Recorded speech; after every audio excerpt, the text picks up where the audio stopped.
बिस्मिल्लाहिर्रहमानिर्रहीम। अस्सलामु अलैकुम डियर स्टूडेंट्स।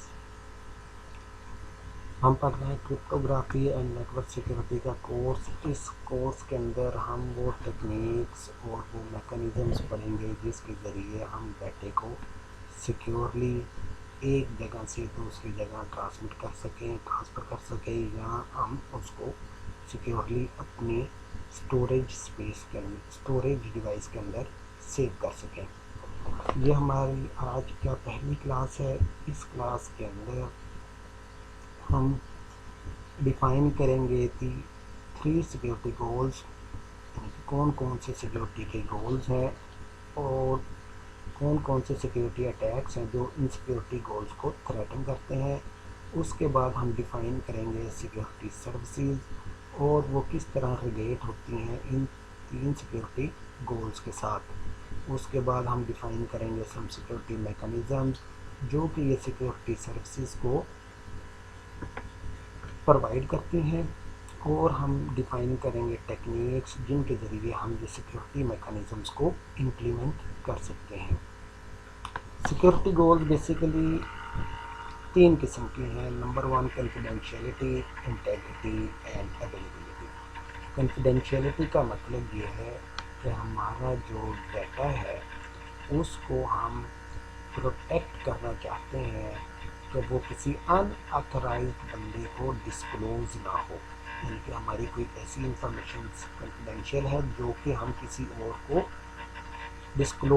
और के पास डिस्क्लोज नहीं करवाना चाहते।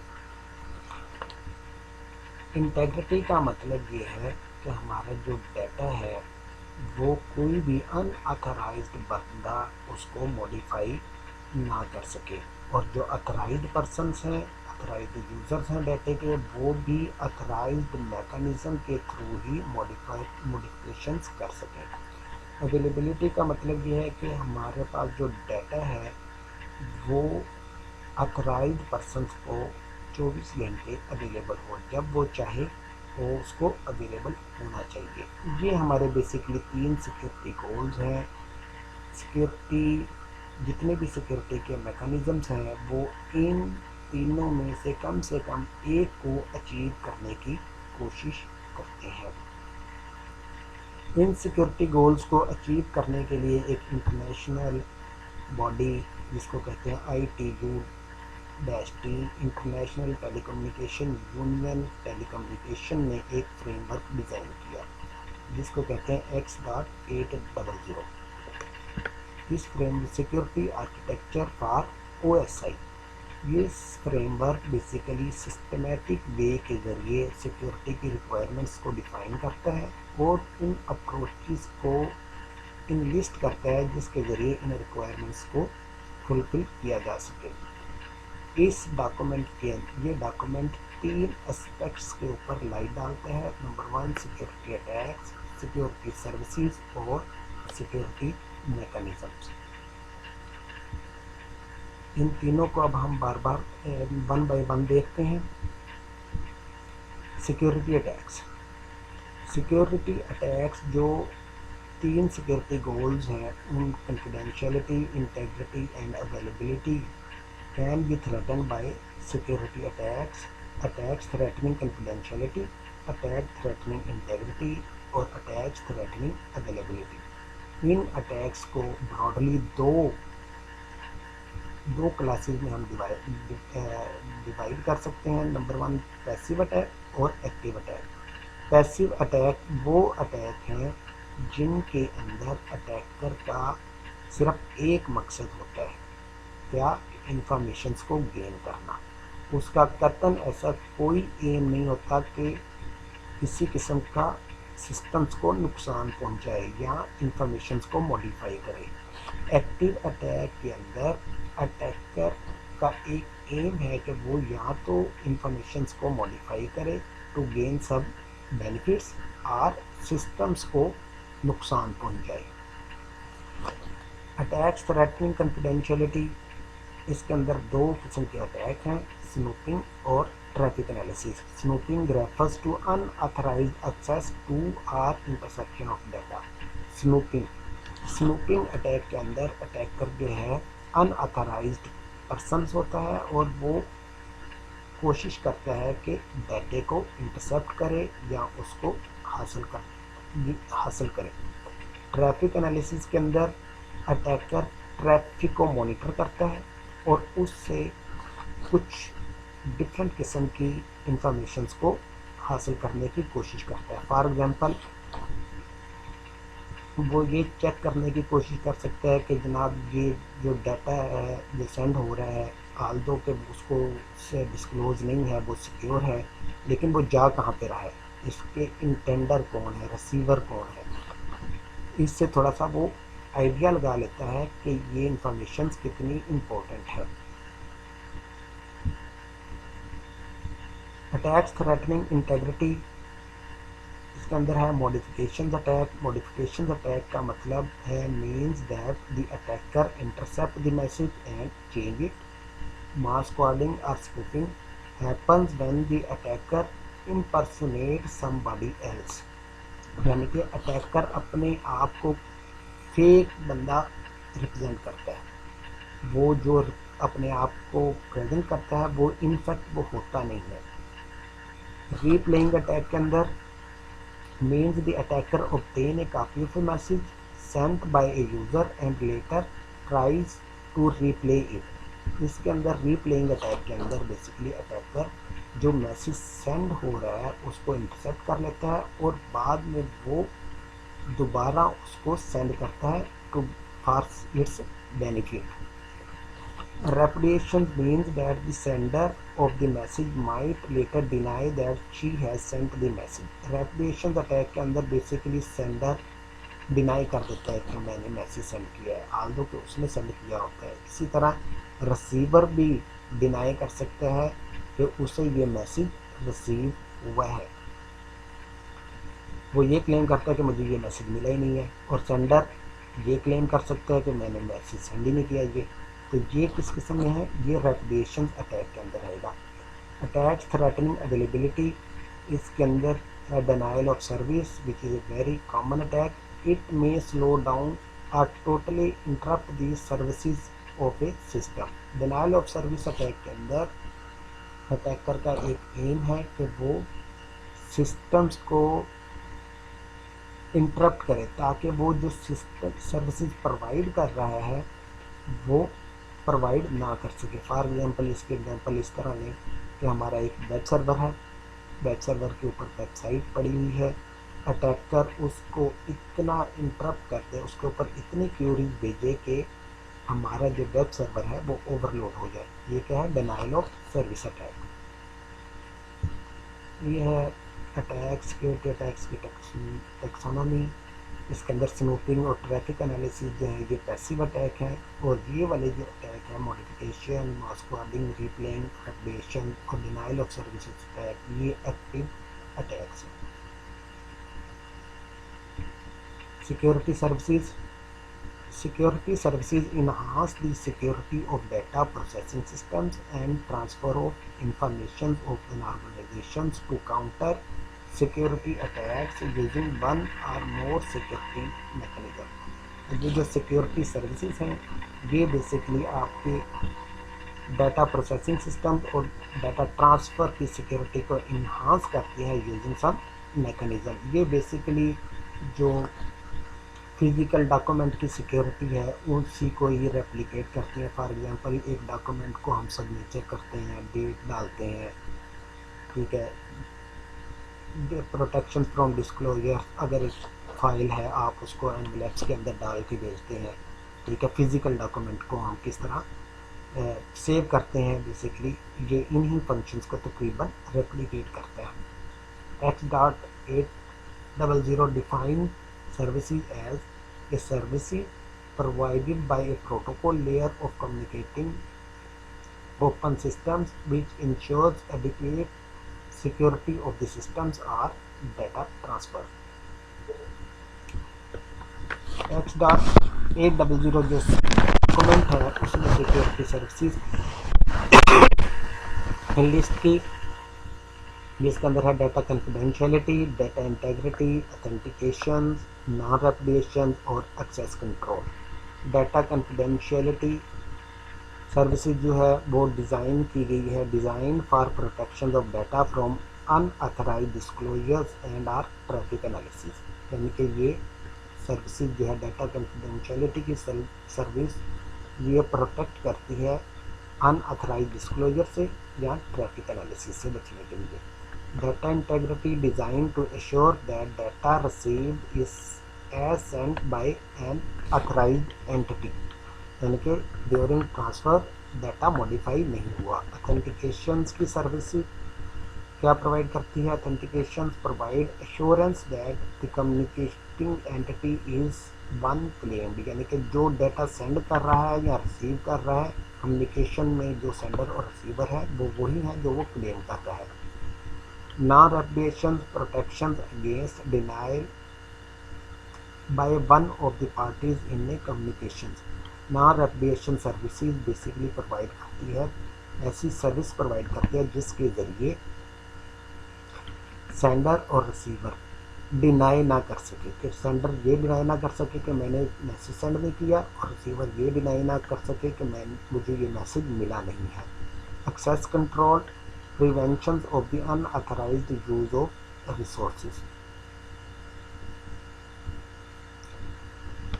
Security mechanisms X.800 also defines some security mechanisms. Security mechanism features designed to detect, prevent or recover from a security attacks. बहुत से मैकेनिज्म्स बताए इसी डॉक्यूमेंट ने X.800 ने। No single mechanism that will support all services required. लाजमी नहीं है कि एक मैकेनिज़्म तमाम की तमाम सिक्योरिटी सर्विसेज को प्रोवाइड कर सके, बल्कि however one particular element underlies many of the security mechanism is use, यानी कि एक या एक से ज़्यादा मैकेनिज़्म किसी भी सिक्योरिटी सर्विसेज को प्रोवाइड करने के लिए यूज़ की जा सकती है। इसके अंदर क्रिप्टोग्राफिक टेक्निक्स हम बेसिकली यूज़ करते हैं, इसलिए हमारा जो है क्रिप्टोग्राफिक टेक्निक्स के ऊपर फोकस रहेगा इस कोर्स के अंदर। सिक्योरिटी मैकेनिज्म ये है लिस्ट एक सिक्योरिटी मैकेनिज्म्स की। इनसाइफरमेंट है, इनसाइफरमेंट मीन्स इंक्रिप्शन और डिक्रिप्शन। डाटा इंटेग्रिटी का मैकेनिज्म है, डिजिटल सिग्नेचर्स का एक मैकेनिज्म है, ऑथेंटिकेशन एक्सचेंज का, traffic padding, routing control, notarisation और एक्सेस कंट्रोल। ये मैकेनिज्म्स हैं जिनको यूज़ करते हुए हम सिक्योरिटी सर्विसेज को प्रोवाइड कर सकते हैं। लाजमी नहीं कि एक मैकेनिज़्म तमाम सिक्योरिटी सर्विसेज को प्रोवाइड करे, बल्कि एक सिक्योरिटी सर्विसेज को प्रोवाइड करने के लिए एक या एक से ज़्यादा मैकेनिज़म्स हम इस्तेमाल कर सकते हैं। फॉर एग्जांपल इसके अंदर देखें, अगर हमने डाटा कॉन्फिडेंशियलिटी की सर्विसेज प्रोवाइड करनी है तो हम यूज़ करेंगे इनसाइफरमेंट और राउटिंग कंट्रोल। ये दो सर्विसेज हम मैकेनिज़्म इस्तेमाल कर सकते हैं to provide data confidentiality. Data integrity को इंश्योर सर्विस प्रोवाइड करने के लिए हम इंक्रिप्शन भी कर सकते हैं, डिजिटल सिग्नेचर भी और डाटा इंटेग्रिटी भी। ऑथेंटिकेशन जो है ये इनसाइफरमेंट के ज़रिए, डिजिटल सिग्नेचर्स के ज़रिए और ऑथेंटिकेशन एक्सचेंज के ज़रिए प्रोवाइड करते हैं। नॉन रेपुडिएशन के लिए डिजिटल सिग्नेचर का मैकेनिज़्म यूज़ कर सकते हैं, डाटा इंटेग्रिटी का एंड नोटराइजेशन का। एक्सेस कंट्रोल मैकेनिज़म्स को हम इस्तेमाल करेंगे to provide access control service. Technique, इन मैकेनिज़म्स को इम्प्लीमेंट करने के लिए हम दो किस्म की टेक्निक यूज़ कर सकते हैं, क्रिप्टोग्राफी और स्टेगनोग्राफी। क्रिप्टोग्राफी एक ग्रीक वर्ड है जिसका मतलब है सीक्रेट राइटिंग। ये cryptography is the science and art of transforming message to make it secure and immune to attacks, यानी कि इसका मतलब है सीक्रेट राइटिंग। आप मैसेजेस को इस तरह ट्रांसफॉर्म करें कि वो सिक्योर हो और उसके ऊपर अटैक पॉसिबल ना हो। Steganography, it is also a Greek word which means covered writing. Steganography के अंदर बेसिकली हम डाटे को सिक्योर करते हैं बाय कवरिंग समथिंग एल्स, यानी कि फॉर एग्जांपल स्टेगनोग्राफी के अंदर इस तरह नहीं कि हमारे पास एक टेक्स्ट मैसेज है जिसको हम सिक्योर करना चाहते हैं, तो अब हम उसको कवर कर देते हैं किसी इमेज के अंदर। अब एक्चुअली डाटा जिसको हम सिक्योर करना चाह रहे हैं वो है टेक्स्ट का, लेकिन उसको हमने कवर कर दिया है किसके साथ, इमेज के साथ। ये है स्टेगनोग्राफी। इस कोर्स के अंदर जैसा कि मैंने पहले कहा कि हम क्रिप्टोग्राफी के ऊपर फोकस करेंगे, स्टेगनोग्राफी हमारा इस कोर्स का पार्ट नहीं है। मॉडल फॉर नेटवर्क सिक्योरिटी, ये एक मॉडल है नेटवर्क सिक्योरिटी का। नेटवर्क सिक्योरिटी, नेटवर्क यानी कि हम डाटे को सेंड करना चाहते हैं through from sender to receiver, but कैसे, सिक्योर तरीके से। इसके अंदर देखेंगे एक मॉडल है, जनरल मॉडल है। इसके अंदर मैसेज सबसे पहले सिक्योरिटी रिलेटेड ट्रांसफॉर्मेशंस के थ्रू गुजरेगा, जो कि इनपुट लेगा सिक्योरिटी सीक्रेट इंफॉर्मेशन। उससे जो मैसेज आएगा वो होगा सिक्योर मैसेज। ये मैसेज जो आउटपुट होगी इस सिक्योरिटी ट्रांसफॉर्मेशन की, उसको हम सिक्योर मैसेज कहेंगे या साइफर टेक्स्ट कहेंगे। इस साइफर टेक्स्ट को हम भेजेंगे रिसीवर के पास, ये इस चैनल के थ्रू जाएगा। ये इनसिक्योर चैनल है जिसको ओपोनेंट लिसन कर सकता है, अटैकर। ओपोनेंट का मतलब अटैकर, लिसन कर सकता है। ये जब सिक्योर मैसेज रिसीवर के पास जाएगा, जिस again security related transformations apply करेगा, कुछ एल्गोरिदम लगाएगा।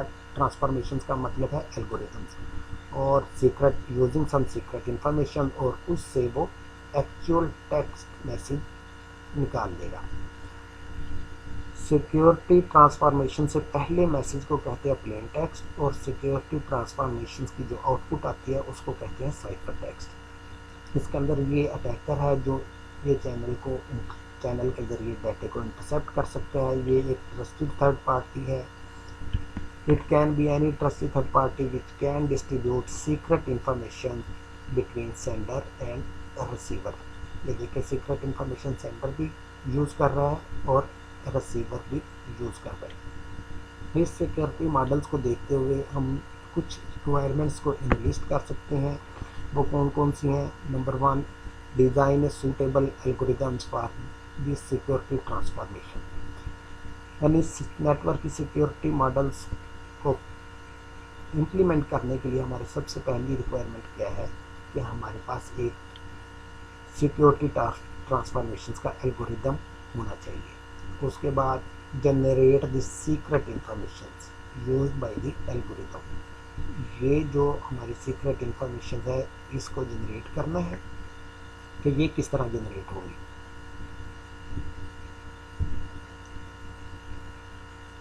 Develop method to distribute and share the secret information. ये जो सीक्रेट इंफॉर्मेशन है ये सेंडर भी यूज़ कर रहा है और रिसीवर भी यूज़ कर रहा है। ये सीक्रेट इंफॉर्मेशन सेंडर और रिसीवर के दरमियान किस तरह डिस्ट्रीब्यूट करें, एक ये रिक्वायरमेंट है फॉर नेटवर्क सिक्योरिटी मॉडल। चौथी है specify a protocol enabling the principals to use the transformation and secret information for a security services। इसके अलावा एक प्रोटोकॉल्स डिफाइन होना चाहिए जिसके ज़रिए प्रिंसिपल्स यानी कि सेंडर और रिसीवर जो है वो सिक्योरिटी एल्गोरिदम, सिक्योरिटी ट्रांसफॉर्मेशन और सीक्रेट इंफॉर्मेशन को यूज़ कर सके किसी भी सिक्योरिटी सर्विस को गेन करने के लिए। यानी कि एक ऐसा प्रोटोकॉल डिफाइन होना चाहिए जिसको यूज़ करते हुए सेंडर और रिसीवर उस सिक्योरिटी एल्गोरिदम्स को और सीक्रेट इंफॉर्मेशंस को प्रॉपरली इस्तेमाल कर सके to achieve some to implement some security service. Cryptography जो है उसको हम डिफरेंट मेथड के जरिए कैटेगराइज कर सकते हैं। For example type of encryption operation के किस किस्म का ऑपरेशन परफॉर्म किया गया है, सब्स्टिट्यूशंस की गई है, ट्रांसपोजिशंस की गई है या प्रोडक्ट। इनको हम डिटेल में आगे देखेंगे कि करनी करनी। उसके अलावा हम कैरेक्टराइज कर सकते हैं based on number of keys, यानी कि क्रिप्टोग्राफी एक की यूज़ कर रही है या दो की यूज़ कर रही है, सिंगल की। ऐसी क्रिप्टोग्राफी, ऐसी क्रिप्टोग्राफी जो सिंगल की इस्तेमाल करे उसको कहते हैं सिमेट्रिक की, यानी कि सेंडर और रिसीवर सेम की इस्तेमाल करते हैं। जबकि दूसरी किस्म एसिमेट्रिक की क्रिप्टोग्राफी है जिसके अंदर दो कीज इस्तेमाल होती हैं, पब्लिक और प्राइवेट की। इसको हम डिटेल में आगे देखेंगे। Ways in which plain text is processed, या क्रिप्टोग्राफी को हम इस तरह भी कैटेगराइज कर सकते हैं कि वो किस तरह प्लेन टेक्स्ट को प्रोसेस कर रही है, ब्लॉक बाय ब्लॉक प्रोसेस हो रहे हैं या stream by stream, character by character या बिट बाय बिट प्रोसेस कर रहे हैं। तो हम इस तरह तरीके से क्रिप्टोग्राफी को कैटेगराइज कर सकते हैं। Symmetric encryption Symmetric encryption uses single key for encryption and decryption. Sender and recipient share a common key. All classical encryption algorithm are private key, यानी कि एक सीक्रेट की, प्राइवेट की मतलब सीक्रेट की इस्तेमाल करते हैं। सिमेट्रिक की वाइडली इस्तेमाल की जाती है सिंस 1970। सिमेट्रिक इंक्रिप्शन जिसके अंदर सिर्फ एक सेंडर और रिसीवर सेम की इस्तेमाल करते हैं, ये बेसिकली वाइडली इस्तेमाल होती है। सिमेट्रिक साइफर मॉडल में देखिए प्लेन टेक्स्ट है, यानी कि वो टेक्स्ट जो सेंडर ने सेंड करना है, ये एक इंक्रिप्शन एल्गोरिदम है। सीक्रेट की shared by sender and receiver, ये इंक्रिप्शन एल्गोरिदम जो है ये आपका प्लेन टेक्स्ट और सीक्रेट की इनपुट के तौर पे लेता है और आउटपुट क्या आती है, साइफर टेक्स्ट। ये साइफर टेक्स्ट जो है ट्रांसमिट किया जाता है रिसीवर के पास। रिसीवर जो है ये साइफर टेक्स्ट रिसीव करता है और डिक्रिप्शन एल्गोरिदम लगाता है जो कि इनपुट लेता है सीक्रेट की और साइफर टेक्स्ट और उससे प्लेन टेक्स्ट निकल आता है। इसके अंदर सेम है मैसेज इंक्रिप्शन एल्गोरिदम, ये की सोर्स यानी कि की किस तरह जनरेट की गई है, ये इंक्रिप्शन एल्गोरिदम के अंदर इनपुट आया और ये की जो है ये सिक्योरली एक्सचेंज की गई रिसीवर के पास ताकि वो डिक्रिप्शन एल्गोरिदम में इस्तेमाल कर सके। ये साइफर टेक्स्ट सेंड किया गया, ये साइफर टेक्स्ट इसके पास पहुंचा, इसने डिक्रिप्शन एल्गोरिदम लगाया और उससे मैसेज एक्स निकाल लिया। अब ये जो है क्रिप्ट एनालिस्ट, ये है बेसिकली अटैकर। क्रिप्ट एनालिस्ट जो है ये है अटैकर। ये क्या करता है, ये साइफर टेक्स्ट को इंटरसेप्ट करता है और कोशिश करता है कि इससे की निकाल ले या मैसेज फाइंड आउट कर ले। रिक्वायरमेंट्स क्या हैं सिक्योर सिमेट्रिक की मॉडल की? Two requirements for secure use of symmetric encryption. Number 1, एक स्ट्रॉन्ग इंक्रिप्शन का एल्गोरिदम होना चाहिए और दूसरा की जो है वो सेंडर और रिसीवर्स को नोन होनी चाहिए। मैथमेटिकली हम इसको इस तरह लिख सकते हैं y = e(x). इसका मतलब ये है कि x प्लेन टेक्स्ट को हमने इनक्रिप्ट किया है यूजिंग की a और ये है d फॉर डिक्रिप्शन। इसके अंदर हमने साइफर टेक्स्ट को डिक्रिप्ट किया, साइफर टेक्स्ट y को डिक्रिप्ट किया है यूजिंग की a और उससे हमने मैसेज प्लेन टेक्स्ट x निकाल लिया। हम एज्यूम करते हैं कि इंक्रिप्शन एल्गोरिदम हर बंदे को नोन है, अटैकर को भी, सेंडर को भी, रिसीवर को भी। वाई? क्योंकि अगर इंक्रिप्शन एल्गोरिदम सेंडर और रिसीवर के दरमियान सिक्योर होगा, हिडन होगा, सिर्फ सेंडर और रिसीवर को पता होगा, तो इसका मतलब ये है कि अगर मैंने किसी और बंदे के साथ सिक्योरली मैसेज को सेंड करना है तो एक अलग एल्गोरिदम हो, किसी और बंदे के साथ सेंड करना है तो एक और एल्गोरिदम हो, किसी और बंदे के पास मैसेज सेंड करना है तो एक और एल्गोरिदम हो। लिहाजा हम ये एज्यूम करते हैं कि इंक्रिप्शन एल्गोरिदम हर बंदे को नोन है, लेकिन दिस जो सिक्योरिटी टोटली डिपेंड करती है वो दो चीज़ों पे, की सिक्योरिटी पे डिपेंड करती है और उस मैकेनिज्म के ऊपर जिसके ज़रिए हम इस की को डिस्ट्रीब्यूट करते हैं। लेवल ऑफ सिक्योरिटी क्या है? दो किस्म के लेवल ऑफ सिक्योरिटी है। नंबर 1 अनकंडीशनल सिक्योरिटी और कंप्यूटेशनल सिक्योरिटी। अनकंडीशनल सिक्योरिटी का मतलब यह है कि अटैकर के पास जितनी मर्जी कंप्यूटिंग पावर हो, जितना मर्जी टाइम हो, वो बेसिकली साइफर टेक्स्ट को डिक्रिप्ट नहीं कर सकता। जो एल्गोरिदम्स है, एल्गोरिदम ने जो साइफर टेक्स्ट बनाया है उससे वो प्लेन टेक्स्ट नहीं निकाल सकता जब तक कि उसके पास की नहीं आ जाती। कंप्यूटेशनल सिक्योरिटी से मुराद ये है कि साइफर टेक्स्ट अटैकर के पास है, लेकिन उसको डिक्रिप्ट करने के लिए जो कॉस्ट इन्वॉल्व है, कॉस्ट कुछ भी हो सकती है, फॉर एग्जांपल मनी हो सकती, फाइनेंशियल मनी हो सकती है, वो जो है वो इतनी ज़्यादा है कि वैल्यू की जो इंफॉर्मेशन है उसकी वैल्यू कम है। फॉर एग्जांपल मेरे पास एक डाटा है, आप साइफर टेक्स्ट है, उसको डिक्रिप्ट करने के लिए मुझे 20 लाख रुपया लगाना पड़ा। तो 20 लाख रुपया एक बहुत ज़्यादा अमाउंट है, तो डेफिनेटली वो इन्फॉर्मेशन में हो सकता है कि 20 लाख की वैल्यू ज़्यादा हो, वो इन्फॉर्मेशन की इतनी वैल्यू ना हो। दूसरा क्या है? Time exceeds the useful life of information, यानी कि जो इंफॉर्मेशन है उसको डिक्रिप्ट, जो साइफर टेक्स्ट है उसको डिक्रिप्ट करने में इतना टाइम लगे कि उस इंफॉर्मेशन का जो यूजफुल होने का टाइम है वो मिनिमल हो। फॉर एग्जांपल इसके एग्जांपल इस तरह लें कि फॉर एग्जांपल मैंने पेपर भेजा एग्जाम डिपार्टमेंट में, उसको इनक्रिप्ट करके, वो साइफर टेक्स्ट जो इनक्रिप्टेड टेक्स्ट है वो आपने उसको इंटरसेप्ट कर लिया। अब आप उसकी डिक्रिप्शन करने की कोशिश कर रहे हैं, उससे पेपर निकालने की कोशिश कर रहे हैं, लेकिन उसमें टाइम डिक्रिप्शन में इतना ज़्यादा लग गया कि आपका सेमेस्टर ही ख़त्म हो गया। ठीक है, ये क्या है? Time exceeds the useful life of information, ये इसकी एग्जांपल है। Cryptanalysis, cryptography is the science and arts of secret writing, whereas cryptanalysis is science and arts of breaking the codes.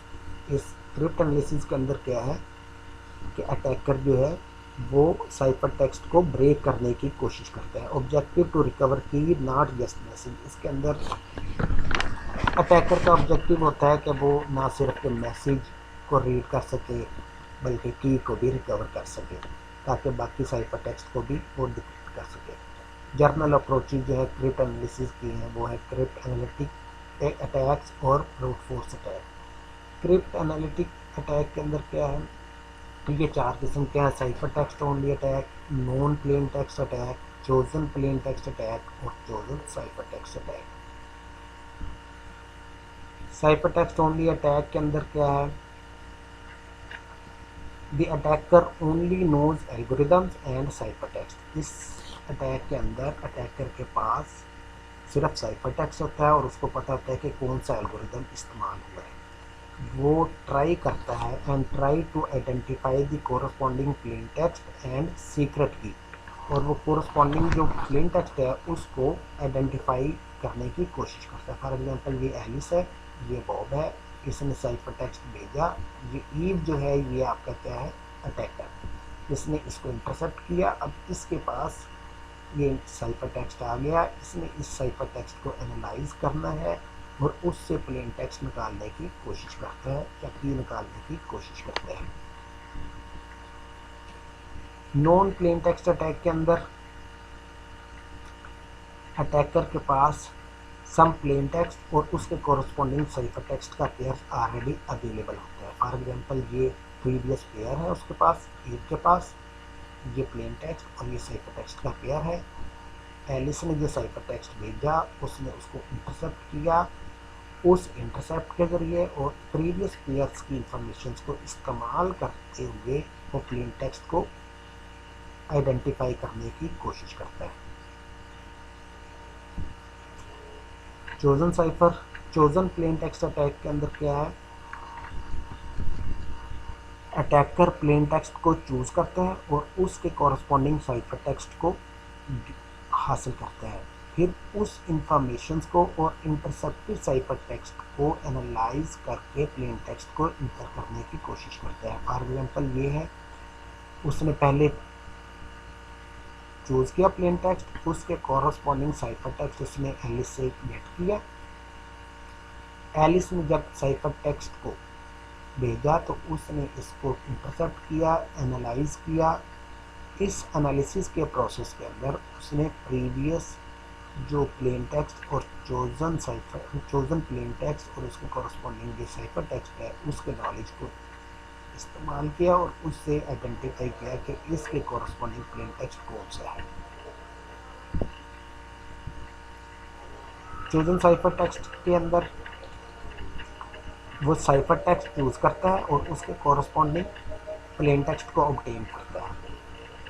उस इंफॉर्मेशंस को वो अपने analysis में इस्तेमाल करता है और प्लेन टेक्स्ट गेट करने की कोशिश करता है। फॉर एग्जाम्पल ये एलिस ने साइफर टेक्स्ट भेजा, इसने इंटरसेप्ट किया, उसके पास पहले से ही चोजन साइफर टेक्स्ट का एक पेयर है, उसको एनालिसिस के अंदर इस्तेमाल किया और प्लेन टेक्स्ट गेट करने की कोशिश की। जो है ब्रूट फोर्स अटैक के अंदर, ब्रूट फोर्स अटैक के अंदर क्या है कि अटैकर तमाम पॉसिबल कीज को ट्राई करता है, जितने भी पॉसिबल की है। This is the basic attack. इसके अंदर ये नहीं है कि वो एक की को इस्तेमाल करे, दूसरी तमाम कीज को वन बाय वन चेक करता है। जहाँ पे भी एक अंडरस्टैंडेबल या रीजनेबल प्लेन टेक्स्ट निकलता है तो वो इंफर करता है कि ये की है।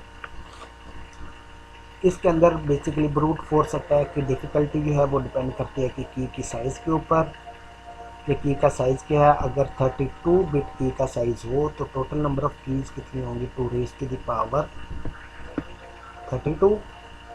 अगर एक की को चेक करने में 1 माइक्रोसेकंड लगता है, 1 माइक्रोसेकंड लगता है, तो 2 raise to the power 32 keys को चेक करने के लिए 35.8 मिनट लगेंगे। और अगर आपके पास कंप्यूटिंग पावर इतनी ज़्यादा है कि 10 raise to the power 6 decryption पर माइक्रोसेकंड आप परफॉर्म कर सकते हो, यानी कि 10 raise to the power 6 keys को आप 1 माइक्रोसेकंड के अंदर चेक कर लें तो इसको 2.15 मिली सेकेंड लगेंगे। अगर की का साइज़ आप बढ़ा दें, 56 बिट का कर दें, तो आपके पास total number of keys 2 raise to the power 56 होंगी और इनको डिक्रिप्ट करने के लिए 2 raise to the power 55 microsecond लगेंगे। अगर आप एक की 1 माइक्रोसेकंड के अंदर चेक कर सकते हैं, और अगर 10 रेज़ टू द पावर 6 की 1 माइक्रोसेकंड के अंदर चेक हो सकें तो 10.01 आवर्स लगेंगे। इसी तरह ये बाकी किए हुए हैं कैलकुलेशंस, तो you can check. And this is our last slides. Okay dear student, अगर कोई आपको बच्चों किसी किस्म की क्वेरी हो तो आप व्हाट्सएप के ऊपर मैसेज सेंड कर सकते हैं, पर्सनल मैसेज भी कर सकते हैं, फोन कॉल भी कर सकते हैं, ईमेल्स भी कर सकते हैं। थैंक यू, अल्लाह हाफिज़।